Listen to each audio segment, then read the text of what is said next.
go. Dan inilah dia untuk Best of 3 Series match kedua dari play-in. Yang kalah pulang, yang menang akan bertemu dengan Falcons dari Filipina. Dan akan ditemani oleh KB Omuawa. Sangat jarang, rare sekali. Terima kasih ESL untuk Terima kasih, ESL. mengambil resiko itu ya. Oke, di bagian topnya Hilda. Hilda EXP lah. Hilda bakal ketemu dengan Povius ya. Dan memang kalau Hilda ada di EXP sebenarnya dia masih punya movement speed yang lebih cepat ya. Untuk bisa meninggalkan Povius, ya udah untuk nge-backupin nanti tim fight-nya. Dari emblem setnya juga Hylos Hilda ini ya. Sama-sama dengan emblem tank nih. Sama juga dengan EXP dengan Roamer buat Arki Hoshi. Mungkin rotasi di rivernya agak berbeda ya. Trill dan juga Wilderness Blessing. Jadi otomatis akan membuat kendali dari Hildanya Kirk lebih leluasa di area sungai. Dan bahkan bisa membukakan map lebih dalam. Brusco sekarang coba untuk mengganggu karena Setsujin. Sudah level 4, Quad Shadow di open. Masih mau dipaksa seperti dengan Retribution. Nah, harus mundur ke arah belakang untuk bisa menghindari bahaya yang diberikan sama Onyx Philippine. Yap, harus berhati-hati tetap. Dan kita melihat ada 4 spell hijau nih lawan 4 spell kuning. Joy kali ini langsung dengan Electrifying Beats. Gak ada apa-apa lagi. Idok hanya mengeluarkan Flicker Trigger untuk di menit yang kedua saat turtle up. Yap, ini dia. Tim Flicker lawan tim 2 Revitalize dan 2 Purify. Tim hijau. Tim hijau. Tim hijau. Revitalize dan 2 Purify untuk menghindari Implosion. Yap. Tapi dengan tidak adanya Flicker, Idok otomatis susah banget nih untuk langsung reach out ke belakang. Nah ini dia nih ya. Keunggulan buat Hilda sendiri bisa langsung nabrak. Langsung ada Sacred Hammer dan Quad Shadow Kill juga, bahkan Kirk dengan Revitalize masih mampu untuk survive. Menyelamatkan diri dengan pasif dari rumput dan Setsujin sudah tidak memiliki lagi Shadow Kill ketika turtle up. Untuk 2 menit awal, Arki Hoshi penuh akan tekanan dari Onyx Philippine. Yap, double Revitalize yang menyelamatkan. Bahkan kali ini first blood-nya diamankan oleh Kirk. Kirk pun tumbang, tapi Retribution Battle dimenangkan oleh King Kong. 1 tukar 1, Dairon masih dikejar, tapi kayaknya nggak bakal overextend. Karena kedua tim nggak mau ambil resiko. Wow, Arki Hoshi masih sanggup untuk mengimbangi sebenarnya untuk area dari tim fight yang tadi. Dan Net Super Prince very low dari MP dia, yang dimana seharusnya sebentar lagi akan melakukan recall juga. Dan Setsujin kembali akan melakukan farmingan. Lihat untuk di area topnya, Crips buat Setsujin sudah mulai diambil. Dan di bagian bawah ternyata Kelra lebih agresif nih sepertinya. Magic Wand, Joy, first item, Dairon dikejar, paksa Flicker sepertinya. Di menit 249 otomatis 2 menit ke depan Dairon mungkin saja bisa di-gank. Bisa dihajar terlebih dahulu karena Brusco udah show up untuk menutup orange buff. Dicuri om. Wow, tapi Glorious Pathway lagi-lagi sudah dibuka nih Be. Oke, Setsujin dikejar, kali ini Shadow Kill Force dipaksa udah dibuka. Bahkan ada Eternal Guard, tapi Setsujin tidak memiliki lagi Quad Shadow dan tumbang terkena Kelra. Electrifying Beats, Ice Retribution dan bahkan Rins bakal coba untuk mundur dan tidak memaksa flickernya keluar karena itu akan menjadi berbahaya. Ya, Roamer tukar jungler, jelas ini kerugian untuk Arki Hoshi. Dan kita selalu melihat ya, isi dari jungle milik Arki Hoshi ada King Kong. Ada 1 Leonin kecil nih yang mengambil Crips demi Crips juga yang berusaha untuk unggul. Dan Rins, Eternal Guard kena, Rins dalam ancaman dan masih dipaksa untuk flicker keluar. Super Prince masih mampu untuk mundur ke belakang dengan double dash yang dia miliki. Wow, dan lagi-lagi ya Kelra ya. Ini selalu tidak menyanyiakan juga sebenarnya peluang dari Heavy Crossbow. Kita selalu melihat dipakai. Glorious Pathway, Brusco mencoba untuk mengganggu ke arah Idok hanya untuk memaksa lagi dan lagi flicker om. Biar Idok nggak memiliki flicker ketika objektif turtle up. Dan ini selalu kita lihat pemaksaan penggunaan battle spell dari Onyx PH yang sangat bagus. Iya, targetingnya sih. Dia tahu siapa hero utility-nya. Rins duluan, Idok duluan, baru Setsujin nantinya. Ya, dan mereka dengan memancing seperti itu dengan cooldown time yang lama juga buat Flicker akan lebih aman dan nyaman ketika mendapatkan objektif juga. Dan setup sudah akan dimulai. Onyx PH mereka terlebih dahulu ada di sana. Bagaimana Glorious Pathway dari Brusco memang belum ready, tapi 2 Revitalize ready, 2 Purify juga ready. Ini dia, loncat manja dari Dairon. Sudah kehilangan 2 bar HP, Quad Shadow-nya connect. Setsujin bertemu dengan Super Prince, tapi tidak mau di-force untuk Shadow Kill-nya. Terlalu beresiko. Kirk sudah mulai muncul di area depan. Glorious Pathway dibuka, dan bahkan Double Implosion mungkin akan digunakan, tapi ditahan terlebih dahulu oleh Idok. Dan kali ini Electrifying Beats, Implosion got nothing to do. Tiren bakal coba untuk bertahan dengan Dark Wave yang dia miliki, tapi tidak bisa bertahan dalam jangka waktu yang lama. Dan Setsujin memilih untuk mundur daripada mengambil resiko 2 tumbang tanpa adanya trade. 2 Revitalize juga dipergunakan oleh Onyx PH yang membuat mereka super sustain, sangat resilient. Dan lagi lihat Rinsnya dijebak, di pressure habis-habisan. Quad Shadow ditahan terlebih dahulu. Setsujin force the Shadow Kill, tapi kali ini bakal ditungguin sama Kirk di belakang. Dan sepertinya hanya melakukan screening out untuk pertukaran dengan turret di bagian top lane Om Wawa. Iya, bukan turtle yang diambil ya. Dan kita belum melihat adanya pergerakan dari Toy juga. Didorong ke belakang Kirk-nya, masih sanggup untuk lari dan kabur. Yes, itu dia kekuatan dari Hilda yang selalu bisa memancing ya. Source skill dari lawan untuk keluar juga. Turtle masih ada di sana. Ini dia momentum. Ketika turtle kedua yang kita perbincangkan Om, Blowing One ada di tangan dari Super Prince, membuat efek Life Bane akan dimiliki oleh Onyx Philippines. Sacred Hammer ke depan, Kirk mungkin akan ditarget dan bahkan Eternal Guard semuanya all in karena Kirk. Sutsujin bakal mencoba untuk mengambil kesempatan mendapatkan Retribution Barrel, dan itu dia Sutsujin dengan turtle kedua yang diamankan plus 1 point kill dari Kirk. Wow, teamfight yang sangat continuous kembali terjadi ya di bagian turtle yang kedua tadi. Dan Kelra sayangnya memang cukup terlambat untuk bisa join teamfight sehingga tidak memungkinkan King Kong untuk melakukan peraduan. Retribution tadi di turtle yang kedua juga. Dan RRQ Hoshi, pelan-pelan mereka sudah berhasil untuk melakukan build up. Dan terlihat bagaimana Toy ini punya damage yang cukup untuk bisa melakukan meltdown terhadap Kirk ataupun nantinya untuk Brusco. OTW Golden Staff untuk Toy, karena dia bisa lebih cepat lagi memberikan true damage dari pasifnya Om Wawa. Dan tapi yang permasalahan utamanya nih, King Kong yang dari tadi nggak ketahuan sama sekali. Farmingnya masih aman banget, level 11 juga bahkan. Yep. Perbandingannya 2 level dengan Sutsujin. Yep, itu yang bahaya ya nanti. Itu yang bahaya sih. Dan dia Nggak ketahuan. Sacred Hammer, Wah, miss the shot. Electrifying Beats bakal dikejar terlebih dahulu. Dark Wave digunakan coba untuk mengganggu ke area depan. Idok flicker, Implosion paksa dari Super Prince. Ada Eternal Guard balasan dan Implosion lagi dari Idok. Shadow Kill mungkin akan mengenai karena Super Prince tumbang, dan kali ini Kirk harus mundur karena kehilangan satu member dari Onyx Philippines. Nice timing tadi dari Sutsujin yang berhasil untuk masuk dan mengincar Super Prince. Bagaimana kuat Shadows sempat untuk kena ke Super Prince juga, tapi Kelra, 2 item yang dibutuhkan oleh Retail akhirnya selesai juga. Husklow, Berserker Fury, dan ini agak sedikit pertanda sebenarnya dari Onyx PH. Mereka bisa melakukan teamfight secara terus-menerus bersama dengan Kelra. Karena sedari tadi King Kong split. King Kong berusaha untuk mendapatkan level sebanyak mungkin. Makan level ya, bahkan kayaknya mau speedrun nih Om. Mau level 15 kayaknya menit. Bisa. 10 mungkin ya, karena udah level 12 nih anyway. Nanti keluar-keluar menit-menit 9, 10, 15. Wah, kayak Shunshin lagi ngereng tuh. Keluar-keluar team fight level 15, Level 3 15, item ya. out of nowhere. Tapi untuk sekarang seenggaknya Sutsujin masih bisa ngejar ketertinggalan semenjak kill dari Super Friend Stadium. Yep. Dan conceal play, Idok belum ready dengan adanya flicker, tapi mungkin targetnya langsung menuju ke arah Brusco. Langsung ada Eternal Guard juga all in menuju roamer dari Onyx Philippines. Kirk tertangkap di depan sana. Ada Shadow Kill yang mungkin ditahan terlebih dahulu, tapi Kirk gak bakal bisa kabur. 2 poin dari RRQ Hoshi. Lord open, dan ini bakal menjadi kesempatan bagi RRQ mengamankan objektif secara cuma-cuma. Yap, all in yang sangat bermanfaat sekali tadi karena mereka berhasil untuk menghilangkan satu badan yang berarti mereka sedang menang kuantitas juga. Sekarang Kelra datang dari belakang, Holy Crystal selesai untuk King Kong. Oh, tapi Idok mencoba untuk menggeser karena dari Super Friends. King Kong di zone out, dan kali ini Sutsujin dengan Shadow Kill mencoba untuk mengusir di bagian belakang. Electrifying Beats tidak memiliki damage yang cukup, dan otomatis Onyx Philippines juga nggak mau ambil resiko. Yap, mundur dulu sedikit, agak tertata ya bagi RRQ Hoshi. Jangan terlalu memaksakan, tapi Glorious Pathway ternyata dipaksakan oleh Onyx PH. Oh, masih mau cari trade yang menguntungkan kubu Onyx Philippines. Turret di area mid lane Ya, dipaksa. Luar biasa sih, kayak mereka udah hilang satu objektif. Iya. Dan mereka ngeliat ada kesempatan, oke ini ada kesempatan, kita harus bisa dapat mid turretnya, dan mereka lepasin aja Glorious Pathway ke sana. High risk, high reward. RRQ Hoshi kali ini leading goldnya memang tidak terlalu jauh, tapi memang kenyataannya dengan adanya Lord, mereka memperpanjang nafas agar Sutsujin bisa mengejar ketertinggalan level. Agar di next Lord dia tidak kalah dari segi retribution. AS retribution digunakan, King Kong mencoba untuk mengejar karya dari Idok, memaksa implosion mungkin untuk digunakan 4v5 situation. RRQ akan mencoba untuk disengage.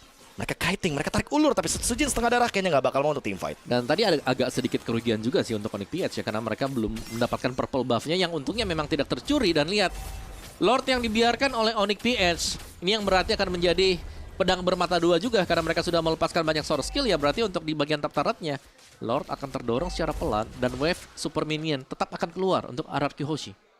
Brusco high loss hanya bisa membadani saja ya tentunya semua damage yang diterima dari Toy. Gimana pun caranya mungkin Dominance Ice yang paling bisa menjawab attack speed yang begitu tinggi dari Kari. Double attack, dan sekarang Brusco mencoba untuk mencari kemungkinan terburuknya dari RRQ Hoshi, yaitu adalah ada yang ketinggalan satu member. Tapi setidaknya dengan permainan front to back, apalagi Toy nih yang udah selesai dengan Demon Hunter Wow, Udah selesai dengan Trinity-nya Om. Udah siap memakan siapapun lini depan dari Onyx Philippines. Ya, seharusnya akan sangat-sangat cepat sekali untuk bisa menembakkan Brusco ataupun Corp nanti ya. Dan jangan sampai ya taunya yang dijadikan target pertama kali juga nih dengan King Kong. Karena pastinya tugas King Kong adalah untuk berlari ke belakang, mencari ada Rins atau misal ada Toy juga yang di samping. Dan setup seperti dari map vision yang kita lihat sekarang, ini Arki Hoshi mereka pegang sisi kanan. Jadi mereka masih cukup unggul secara map vision karena mereka bisa masuk ke dalam area dari Onyx PH bagian bawah juga. Dan bahkan untuk inner turret bottom bisa diambil. Digunting dengan Glorious Pathway di belakang Shadow Kill menuju ke arah dari Super Friends. Super Friends tumbang dan bahkan ada Second Hammer. King Kong bakal ditargetkan tapi Idok menjadi pertukaran. Dan bahkan tidak hanya itu, Toy juga menghilang double kill dari Kelra dan shutdown. Ini akan menjadi lebih buruk untungnya. Sutsujin menutup double kill ke arah King Kong. Oke. Lagi-lagi trade yang masih cukup bisa dilakukan oleh Arki Hoshi. Meskipun memang mereka harus kehilangan Toy bersama dengan Idok, tapi masih ada Sutsujin yang terjaga juga dan bahkan bisa melakukan serangan balasan tadi. Itu dia, counter attack, shadow kill di last minute. Dan pengejaran dari Dairon ya, screening outnya yang terjadi tapi kali ini dipaksa lagi. Kelra akan di-shutdown oleh Sutsujin Unstoppable. Didapatkan oleh Hayabusa dari Sutsujin. Yap. Sutsujin menjadi eksekutor handal sekarang untuk Arki Hoshi. Dan Kelra yang tumbang secara damage output untuk Onyx PH agak sedikit terbatas. Dan Tigreal ini jelas menjadi masalah bagi Onyx PH. Implosion dari Idok yang selalu mengancam. Ini dia, Toy juga ready di belakang. 4 melawan 5, bukan angka yang bagus untuk Onyx Philippines all in ke sana. Dairon cukup jauh, gak ada flicker. Dark Wave-nya miss the shot. Dan Dairon dalam ancaman, langsung ada implosion dari Ido, covering fire tapi dibalikin. Super Friends langsung mendapatkan tua, tapi kali ini King Kong tertahan di depan dan double kill dari Toy. Pertukaran 2 untuk 2, RRQ tetap untung dengan Lord sebagai balasannya. Yap, dan power dari Kari dari Toy juga terlihat, damage yang diberikan sangat masif sekali. Dan sudah sangat terjaga, mereka tinggal mengawal untuk Lord ini atau 3 lane push juga masih tetap bisa dilakukan oleh Arki Hoshi. Push pelan saja karena ini sebentar lagi Dairon dan juga Idok akan respawn. Masih ada shadow kill dari Sutsujin Om. Apakah mau diadu? Kayaknya King Kong nggak bakal mengambil resiko tersebut. Diadu? Diadu. Bahkan kali ini shadow kill tapi masih ada wave minion yang ditahan Sutsujin. 1v1 situation tapi untungnya King Kong memilih mundur dan Sutsujin juga menjaga jarak saja. Tapi lagi-lagi nih ya, wave management dari Onyx PH, mereka membiarkan Lordnya di atas berjalan sedemikian lama. Lagi, super minion jelas akan terakumulasi untuk Arki Hoshi. Dan ini dia, serangan akan dibuild oleh Arki Hoshi. Lord slow push. 3 wave minion berjalan ke kubu Onyx Philippines. Arki Hoshi kali ini lead goldnya nggak berhenti sama sekali menuju ke 4000. Glorious Pathway dibuka, dipaksa kali ini. Bahkan ada Eternal Guard Brusco dalam ancaman. Untungnya dia tidak tumbang dan hanya mendapatkan 1 base turret. Membuat Arki Hoshi kali ini kayaknya bakal mengurungkan niatnya dan bermain bush camp di area jungle dari Onyx Philippines sendiri. Yap, jangan sampai ada kesalahan yang diperbuat juga. Secara goldnya mereka sudah cukup leading ya, tapi dengan angka 4000 yang memang masih belum terlalu jauh seharusnya. Dan ini dia, camping dari Arki Hoshi. Akan menunggu untuk opening yang bakal dilakukan oleh Idok. On seal. Idok ready dengan flicker. Tapi kayaknya hanya mengancam saja Om. Yap. Dan menghitung timer sih kayaknya tepat waktu harusnya untuk next Lord. Ya, dan orange buff akan diambil. Mungkin akan diserahkan kepada Toy juga. Harus hati-hati sebenarnya, Brusco bisa membuka Glorious Pathway tiba-tiba. Oke, belum. Harus mundur ke belakang karena cukup sakit ya.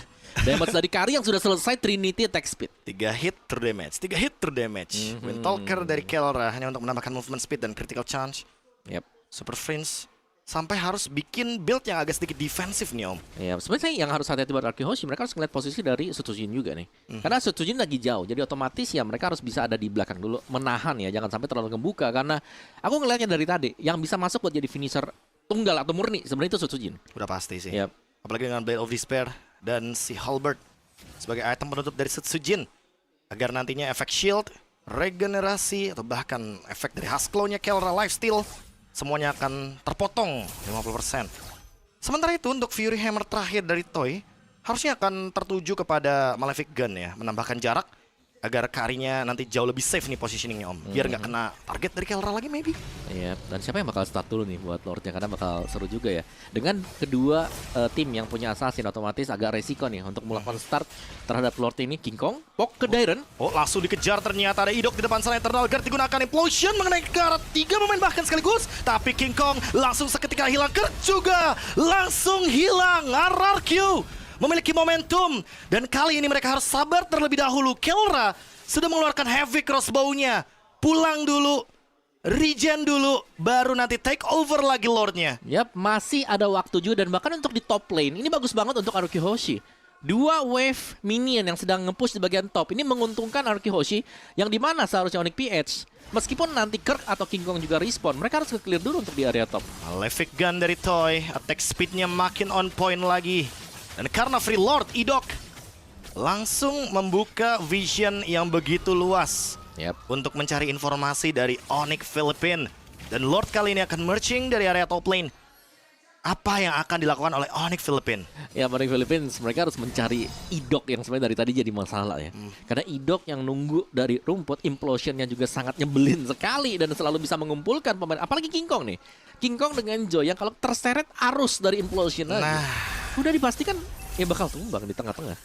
80% counter ya Om ya. Tigreal terhadap Joy. Dan memang sangat sulit sih untuk bisa menghindar implosion ya. Dan kali ini dengan lagi-lagi 3 lane push, Onyx PH masih akan berusaha untuk mendapatkan team fight kah seperti 2 Lord awal tadi. Yang penting Rins nggak ketahuan sih sebenarnya. Karena dari tadi Eternal Guard-nya sangat on point sekali. 0-0-11. 0-11 dari Rins juga, Konsil. Itu dia Idok. Implosion langsung menuju ke depan, tapi kali ini mundur ke belakang dan bahkan ada Shadow Kill yang masih ditahan dari Sujin. Kirk tumbang. Winter Ready dari Dairen kayaknya bakal dilanjutkan lagi tim fight-nya. Lord masih coba untuk di-clear oleh Onyx Philippines. Shadow Kill menuju ke arah dari Super Prince. Dan Super Prince ternyata masih mampu untuk mundur ke belakang, bahkan men-trigger Purify. 4 melawan 5. Idok ready dengan flicker tapi tidak dengan implosion. 1 base to red di mid lane hancur. Mungkin bottom lane juga bakal di-force. Yap, dan ini dia bisa langsung ditabrak lagi kah? Tapi sepertinya dari Aruki Hoshi memilih untuk bermain sedikit lebih defensif nih sekarang, agak respect juga. Oh, Dark Wave kena karena Kelra. Kelra masih bisa mundur ke area belakang dan berbahaya. Brusco menerima damage yang cukup eksplosif dari Toy. Harus mundur dulu. Dari kedua belah tim, disengage pun terjadi.